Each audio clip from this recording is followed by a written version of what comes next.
Quase todo mundo gosta de uma dica para aumentar o bem-estar e viver melhor. A ciência já provou várias vezes como uma boa alimentação, exercícios físicos e até a meditação ajudam a viver melhor.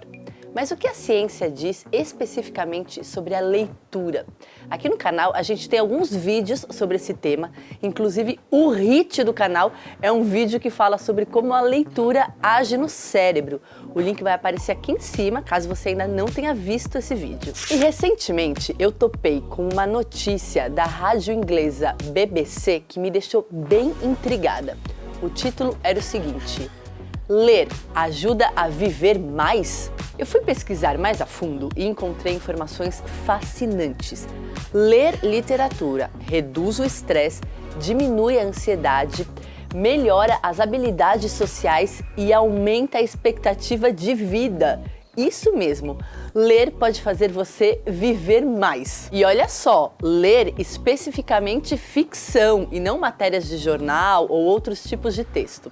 Então, no vídeo de hoje, a gente vai falar sobre isso. Fica até o final, porque o vídeo tem participação especial e um sorteio que vocês vão gostar.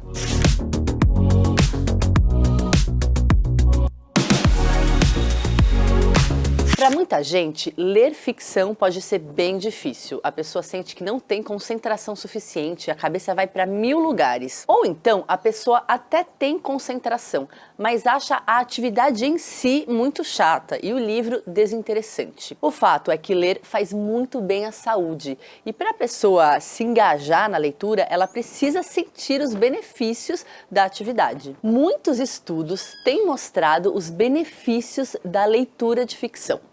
Por exemplo, um estudo de 2017 da Universidade de Waterloo mostra que ler textos em voz alta melhora consideravelmente a sua memória de longo prazo. A ação de falar e escutar as palavras ao mesmo tempo faz com que o leitor apreenda elas muito melhor, gerando um enorme benefício para o cérebro. E isso é bem curioso, porque durante muito tempo a leitura de histórias foi oralizada.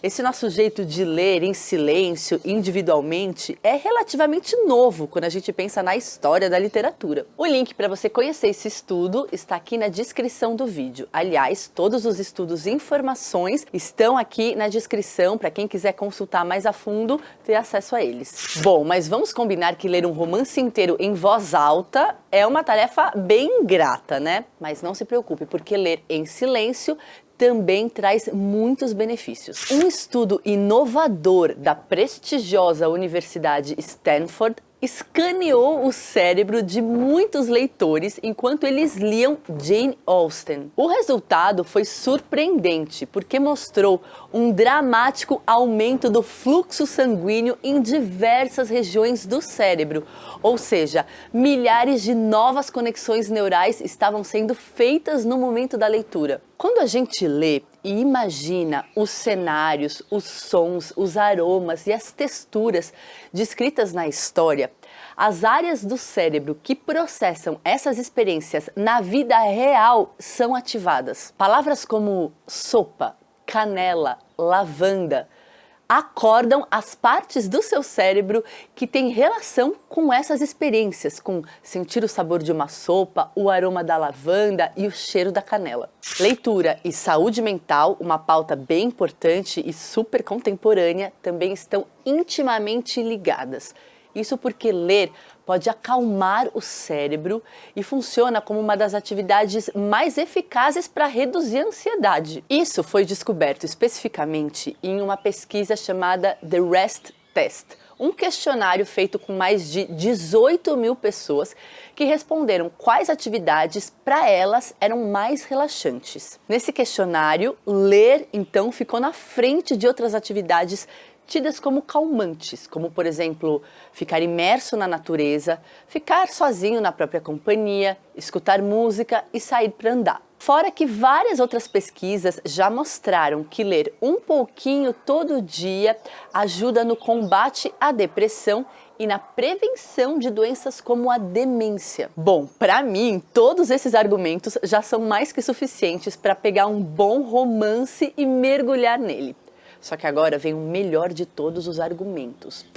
além da leitura de ficção ajudar o seu cérebro a ficar mais afiado para a vida, ela aumenta a sua vida. Pesquisadores da Universidade de Yale mostraram que aqueles que leem cerca de 30 minutos por dia vivem, em média, 23 meses a mais do que aqueles que não leem nada. Isso são quase 2 anos. Bom, para entender tudo isso melhor, eu convidei o meu amigo pessoal, Ricardo de Lázaro Filho, que é cientista, médico, farmacêutico e está à frente da Genera, para conversar sobre esse tema. Sabe aqueles testes que mostram a origem do seu DNA e a predisposição que você tem para determinadas doenças? Então, a Genera oferece esse tipo de teste. E é claro que eu tenho que perguntar então para ele se os testes já indicam se uma pessoa será ou não uma leitora de ficção. Tem uns estudos que são chamados de estudos de GWAS. GWAS é uma sigla G-W-A-S, que é Genome-Wide, genoma todo, Association Study, estudo de associação do genoma inteiro. E o que são esses estudos? Você vai, pegam grupos enormes, milhares de pessoas, sabe? E, por exemplo, você vai querer estudar obesidade. Tá? Você pega pessoas que têm o IMC aumentado, né, que é o índice de massa corpórea, que é o que define a obesidade, pessoas que não têm. Vão analisar o DNA das duas pessoas e ver quais são os marcadores genéticos, as variações genéticas que estão mais associadas a uma característica ou a outra, né? O ser humano, o DNA das pessoas é 99,99% igual, mas tem ali aqueles, talvez 30 milhões de variações entre todas as pessoas. E esses estudos de associação, eles vão tentando identificar ali marcadores que podem estar associados a uma outra coisa. Acontece que um banco muito grande, de 500 mil pessoas no Reino Unido, resolveu perguntar todas as características de tudo das pessoas. Quanto tempo estudou, o que gosta de comer, tudo que você pode imaginar perguntaram para essas pessoas. Hábitos diários. Inclusive, hábitos como leitura.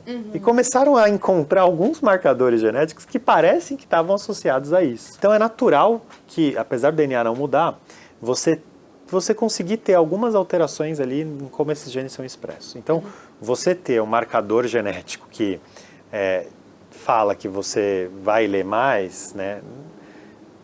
Não necessariamente você vai ler mais, tá? E ao longo de gerações é muito curioso, assim, porque falam muito, por exemplo, que a comunidade judaica, né, apesar de representar uma porcentagem pequena da população global, representa um volume muito grande de ganhadores de Nobel, né? Porque tem muitos ganhadores de Nobel que eram judeus. E eu estava conversando com um amigo meu, que é judeu e geneticista, e justamente falei, cara, olha, é muito impressionante, né? E assim, ele não acha que há nenhuma supremacia, não é isso. Mas o que ele falou? A minha etnia, né, tem como passagem para a vida adulta a leitura. Por mais que geneticamente essa etnia pode estar isolada ali, alguns milhares, isolada assim, em termos de etnia, de endogamia, né, de você ficar dentro da comunidade há alguns milhares de anos, né, isso não é suficiente para mudar o DNA. Nem mesmo a expressão do DNA. Mas você criar isso há milhares de anos, incentivando pessoas à leitura, faz uma diferença enorme. Por isso que ele fala que tem tantos ganhadores de Nobel, porque é uma coisa cultural. E isso é muito interessante, porque o DNA ele explica até aqui. A cultura explica tudo aqui. Senão estaríamos aqui, né, sentados numa caverna, né, no máximo de leitura que a gente ia fazer é da nossa mão ali, passando tinta na parede da caverna, né, à luz de uma fogueira. E a gente está muito além disso. Eu recebo muitas mensagens de pessoas que querem ler, mas sentem muita dificuldade para se concentrarem. Então, eu perguntei sobre concentração.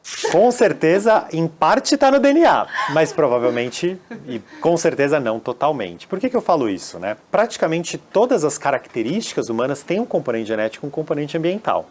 E isso muitas vezes é estudado, por exemplo, com irmãos gêmeos, né? Que podem ser aqueles gêmeos idênticos, que são 100% iguais, ou aqueles gêmeos que são não idênticos ou dizigóticos, que são receberam 50% do mesmo DNA, né, dos pais. E quanto mais parecidos são esses gêmeos idênticos, certo? Maior do que esses dois que não são idênticos, maior o componente genético. Se, por exemplo, por uma característica específica, vamos falar, concentração, né? Esses gêmeos idênticos forem muito mais parecidos do que esses outros dois, é sinal que tem um componente genético importante. Se forem igual, forem concentrados igual do que esses, não tem tanto componente genético. Por que eu acho que tem? A concentração, ela está muito associada também a outras coisas, a outras funções mentais, e como ansiedade, depressão, né? Outras condições mentais como ansiedade e depressão. E as redes sociais, elas vêm crescendo e aumentando, de certa maneira, pelo menos parece que estão aumentando também essas condições de ansiedade e depressão. E ansiedade e depressão têm componentes genéticos. Então me parece que a concentração deve ter algum componente genético também, mesmo que pequeno. Mas é claro que a gente está cada vez menos concentrado. Isso realmente é uma percepção sua, acho que é uma percepção minha, e se alguém for estudar, muito provavelmente é verdade. Só que o nosso DNA, ele é da humanidade, ele é o mesmo faz milhares de anos. Ou seja, o DNA não mudou, mas o ambiente mudou, impacta muito, né? Então essa diferença da concentração entre pessoas com certeza deve ter algum componente genético, mas esse problema que a gente tem hoje na sociedade como concentração não é culpa da genética. Né? Eu acho que esse que é o ponto. Não é, e sim de todas essa quantidade de informação que a gente recebe todos os dias. E você acha que dá pra, assim, da mesma forma como a pessoa nasce com uma propensão maior a ser ansiosa, mas ela pode cuidar da ansiedade, né, e ser menos ansiosa, e, enfim, cuidar e achar maneiras de transitar, né, mais confortavelmente aí pela vida, também tem modos de conseguir se concentrar mais, né, de treinar concentração, de, enfim, encontrar mecanismos aí de aprender a focar, né? Sem dúvida, sem dúvida. Não é porque vem com a gente também que... Sem dúvida. Tá marcado a ferro. Não, eu acho que assim, a genética em geral, ela não é determinista. Salvo algumas condições muito raras, por exemplo, de doenças genéticas, todo o resto pode ter um componente genético, mas ele não é nem um pouco determinista, né? E, por exemplo, digamos que a concentração seja 30% genético, falando um valor alto. Ainda assim tem 70% de coisas que você pode fazer justamente para perder. E hoje em dia existem algumas atividades que você pode fazer para aumentar a concentração. A própria meditação é uma delas, né, que tá associado a um aumento da concentração. Diminuir o número das redes sociais, usar menos, né, as telas à noite, concentrar mais em tarefas específicas, até ter espaço, né, e a gente no trabalho às vezes está tão corrido, uma série de reuniões, ou de e-mails, ou de trabalho, ou de projetos, fazer pausas específicas, né, entre uma coisa e outra, isso tudo ajuda a gente na concentração. Um dos motivos que me fez chamar o Ricardo para o vídeo de hoje é o fato dele estudar e pesquisar bastante o envelhecimento. Olha só o que ele disse sobre envelhecer bem e o papel que a leitura desempenha nesse processo que vem para todo mundo. É claro que a gente não é tão trivial assim você falar, a partir de agora eu vou ler 30 minutos por dia e vou viver 2 anos a mais, né? A gente sabe que a relação não é direta, mas que sim, parece haver uma certa sinalização de que uma leitura, né, e até no estudo ele fala mais dessa leitura de histórias, de ficção, né, parece ter um componente de um aumento de longevidade, né? E acho que tem várias razões. Não vamos nem discutir se realmente é ou não é, como que funciona a parte das vias, né, metabólicas disso, mas eu acho que tem vários fatores que a leitura ajudam muito assim, no aspecto de longevidade, de saúde, de bem-estar, e para manter isso ao longo de mais anos, né? Eu acho que um primeiro ponto é o que a gente fala e é chamado de reserva cognitiva. Tá?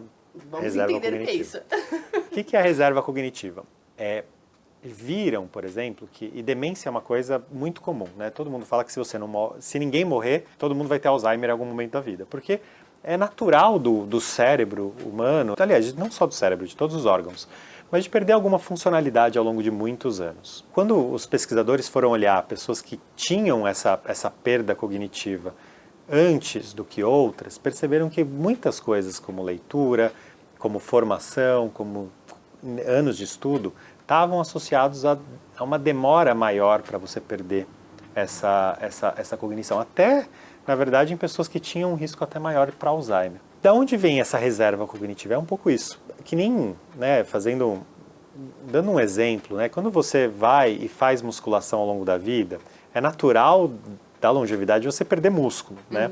Mas você vai sofrer menos com essa perda porque você vai ter mais músculo. O cérebro não é um músculo, mas funciona de uma maneira similar. Então você estudando, anos de estudo e lendo, tendo esse hábito de leitura, isso ajuda muito você a manter essa reserva cognitiva, esse espacinho cognitivo a mais que vai ser super importante com o passar dos anos.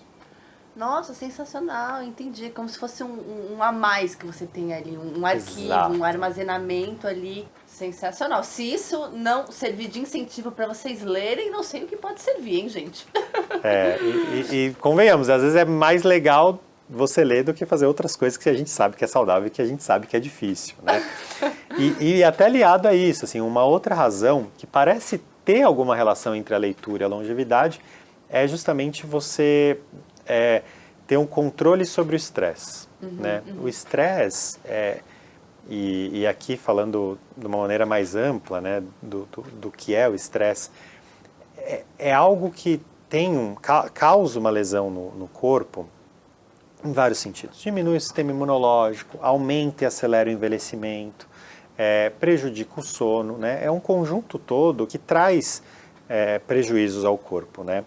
E a leitura, e até o próprio estudo comenta que ela pode ajudar você a lidar melhor com o estresse, sabe? Num dia estressante, você parar, principalmente se você gosta do que você está lendo, né? Você parar à noite, ler. O envelhecimento ainda é um mistério para a ciência, em muitos sentidos. Ah, é? O envelhecimento?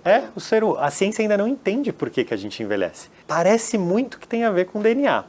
Mas tem pessoas que falam que são as mutações do DNA, tem pesquisadores que falam que não são as mutações, são as alterações epigenéticas. Que é o ambiente, né? Que são muito decorrentes do ambiente. Tem gente que fala que é o telômero, que são as pontinhas do DNA. Tem gente que fala que não é o DNA.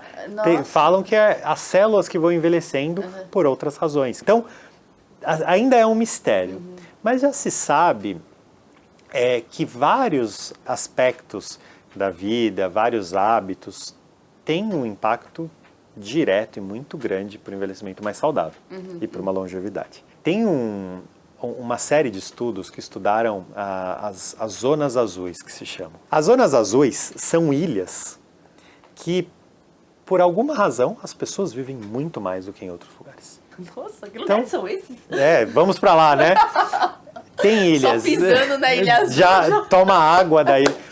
Na verdade, não, né? O que eles foram vendo é que essas ilhas, e que tem no Mediterrâneo, tem no Japão, tem no Caribe, então são pessoas geneticamente diferentes, né? Com culturas super diferentes, mas que por alguma razão, algumas características se mantinham muito nessas ilhas, tá? Quais eram essas? Uma primeira importante, né? Comiam pouca carne. Né? Diogo atrás das câmeras tá, vegetariano há mais de 10 Vegetariano, anos. mas é isso, comiam pouca carne, né? A dieta era muito a base, e tem toda a dieta mediterrânea que sim, em estudos parece que reduz o envelhecimento que a gente chama de biológico. Ele é baseado principalmente em legumes, em frutas, né? Pouca carne animal, uma quantidade de frutos do mar e peixes, né? Mas muito baseado em gorduras vegetais, como azeite, tá? Isso foi visto nessas outras ilhas também, essa dieta com pouco conteúdo de proteína animal, um pouco de peixes e frutos do mar, mas muito de legumes e tal. Além disso, as pessoas se mantinham ativas nessas ilhas. Eram ilhas montanhosas. Então as pessoas tinham que subir nas ilhas para ir para casa, e caminha, e sobe. Então faziam uma atividade física. Né? Tinham ali talvez um resultado de musculatura. Uma vida bem menos sedentária. Bem menos sedentária. E acho que um ponto muito interessante é que eles tinham hábitos sociais e vínculos sociais muito fortes. Então, eles se encontravam com muitas pessoas, tinham essas relações sociais, não ficavam isoladas. O ser humano é um animal super social, né? E isso também era um componente super forte. Então, esses estudos dessas zonas azuis, dessas ilhas, mostram vários desses aspectos. Alguns que a gente já sabia, outros que não são triviais. Mas a gente já comentou também a parte de estresse.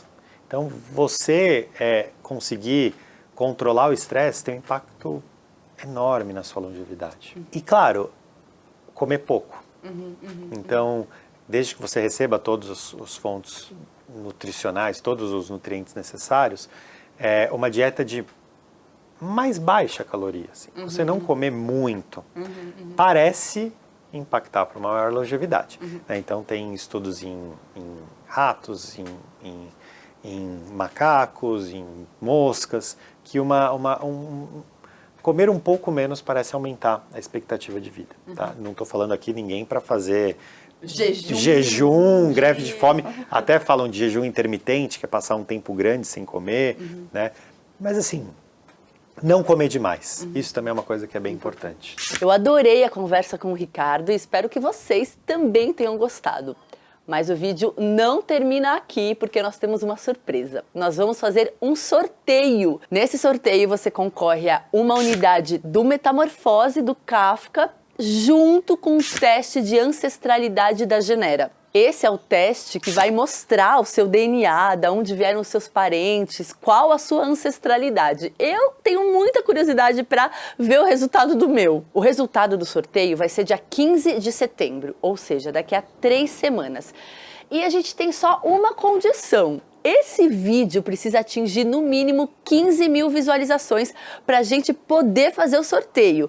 Então pega o link do vídeo, envia para os seus amigos, para os seus familiares, nos grupos de WhatsApp, para todo mundo que você sabe que vai gostar de fazer o teste de ancestralidade e também de ganhar o Metamorfose do Kafka. E para participar é super fácil, você só tem que comentar no vídeo de hoje, fazer algum comentário e também estar inscrito no canal. Então eu quero muito que o vídeo atinja 15 mil visualizações para a gente poder sortear esse kit bem especial. Comenta aqui embaixo se você gostou do vídeo de hoje, se você tem sugestões de pautas e a gente se vê na próxima quinta-feira com mais um vídeo. Tchau!